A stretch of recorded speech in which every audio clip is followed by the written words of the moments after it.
तुम्हारे पास वाले पेड़ पर झोपड़ी बनाकर उसमें रहना चाहती हूँ। जा जाकर रह ले, लेकिन मुझसे कोई वास्ता मत रखना। टुनटुनी उस पेड़ पर झोपड़ी बनाकर उसमें रहने लगती है और पड़ोस के घरों में झाड़ू पोछे का काम करने लगती है। एक दिन माँ, बहुत जोरों की भूख लग रही है, कुछ खाने को दे दो। अच्छा बेटा, तुम लोग यहाँ बैठ जाओ, मैं अभी तुम लोगों को खाना देती हूँ। टुनटुनी अपनी तीनों बेटियों को खाना खाने के लिए देती है। माँ, आप रोज रोज सूखी रोटी ही देती हो खाने को। जब हम पापा के घर थे तब हमें खिचड़ी भी मिलती थी खाने को। माँ, पापा ने हम लोगों को क्यों घर से निकाल दिया? क्या बताऊँ बेटी, पापा ने हम लोगों को क्यों घर से निकाल दिया। तुम लोग जल्दी जल्दी खाना खा लो, मैं कल तुम लोगों को किसी तरह खिचड़ी बनाकर खिलाऊंगी। रात में सभी सो जाती है, लेकिन टुनटुनी की आंखों में नींद नहीं थी। तभी उसके पास उसकी सहेली का फोन आता है। अरे टुनटुनी, आजकल तुम कहाँ हो? बहुत ढूंढते ढूंढते तेरा नंबर मिला।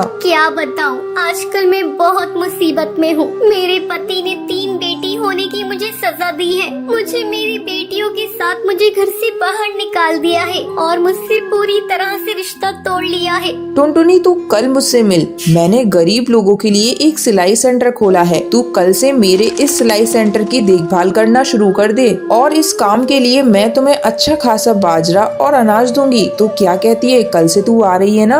हाँ, मैं कल आ रही हूँ। तूने मेरे इस बुरे समय में मेरा साथ दिया है। अगले दिन से टुनटुनी सिलाई सेंटर को संभालने लगती है। कुछ ही दिनों में टुनटुनी अपनी बेटियों का एडमिशन एक अच्छे स्कूल में करा देती है। माँ, ये देखिए, हम तीनों अपनी अपनी क्लास में फर्स्ट आए हैं। हाँ बेटा, तुम इसी तरह मन लगाकर पढ़ना और एक दिन अपने माँ बाप का नाम रोशन करना। कुछ सालों बाद टुनटुनी की तीनों बेटियां पुलिस अफसर बन जाती हैं और अपनी माँ के साथ खुशी खुशी रहने लगती हैं। सुंदरवन जंगल में कालू कौवे नाम का एक ढाबा था। वो बहुत ही ज्यादा मशहूर ढाबा था। जो भी पक्षी वहाँ से गुजरता था वो उसके ढाबे का खाना खाए बगैर नहीं जाता था। अब कालू कौवे को इस बात का बहुत घमंड आ जाता है। एक रात की बात है, टूनी नाम की एक गरीब भिखारन चिड़िया उसके ढाबे पर आती है। कालू भैया, ऊपर वाले के नाम पर कुछ दे दो रे भैया, ऊपर वाला तुम्हें खुश रखेगा। मैं भूखी हूँ भैया,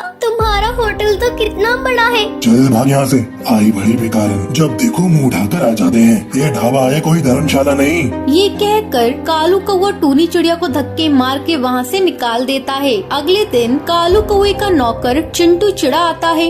मालिक, वो भिखारन टूनी चिड़िया ढाबे के बाहर भूख के मारे मर गई है। अब क्या होगा? अरे ये क्या हो गया? सुन चिंटू, जल्दी से इसकी लाश को पीछे वाले कुएं में डाल दे, किसी को पता नहीं चलेगा। अब वो टूनी चिड़िया की लाश को कुएं में डाल देते हैं। ऐसे ही काफी दिन गुजर जाते हैं। एक दिन रात के टाइम सोनू कबूतर अपने परिवार के साथ ढाबे पर आता है। पापा, मैं तो मटर पनीर खाऊंगी, जल्दी से मंगवा दो, मुझे बहुत तेज भूख लग रही है। तभी वहाँ पर टूनी चिड़िया की आत्मा आती है। बोली, आपको क्या चाहिए? क्या खाएंगे आप? दाल चावल, matar paneer, shahi paneer, chicken korma, chicken fry, क्या लेकर आऊँ आपके लिए साहब? हमारे लिए 3 प्लेट मटर पनीर की ले आओ, बहुत तेज भूख लग रही है, जल्दी से लेकर आना। अरे लेकिन एक बात पूछूं, तुम इतनी डरावनी सी कैसे हो? तुम्हें देखकर कोई डर जाए। गरीबों के हालात ऐसे ही होते हैं, हर कोई हमारा मजाक उड़ाता है। ये कहकर वो वहाँ से चली जाती है। तभी कालू कौवा वहाँ पर आता है। नमस्ते साहब, माफ कीजिए, थोड़ा लेट हो गया। नौकर भी नहीं है काम के लिए। बताइए आपको क्या चाहिए, मैं अभी गरम गरम लेकर आता हूँ। भाई साहब, आप कैसा मजाक करते हैं? अभी अभी आपके ढाबे पर काम करने वाली चिड़िया हमारा ऑर्डर लेकर गई है। बहन जी, लगता है आपको कोई गलतफहमी हुई है। मेरे यहाँ कोई चिड़िया काम नहीं करती। ये सुनकर वो तीनों वहाँ से भाग जाते हैं। अब रोजाना कालू कौवे के ढाबे पर अजीब अजीब घटनाएं होने लगती हैं, जिससे सब पक्षी डर जाते हैं और उसके ढाबे पर आना छोड़ देते हैं। एक दिन चिंटू चिड़ा कालू कौवे से कहता है, साहब, मुझे लगता है वही भिखारन चिड़िया कर कर रही है जिसे आपने खाना खाने के लिए नहीं दिया था और उसकी मौत हो गई। हाँ चिंटू, मुझे भी लगता है। तू ही बता मैं क्या करूँ। साहब, मैं एक जादूगरनी को जानता हूँ, वो सब पक्षी की आत्मा को काबू करना जानती है। अगले दिन कालू कौआ और चिंटू चिड़ा जादूगरनी की गुफा में जाते हैं और उसे सारी बात बताते हैं। कालू कौए, ये तुमने क्या किया? इतने घमंड में आकर तुमने एक मासूम चिड़िया की जान ले ली। अब जादूगरनी अपने जादू मंत्र से टूनी चिड़िया की आत्मा को वहाँ पर बुलाती है। किसी ने भी मुझे नुकसान पहुंचाने की कोशिश की, मैं उसे मार दूंगी।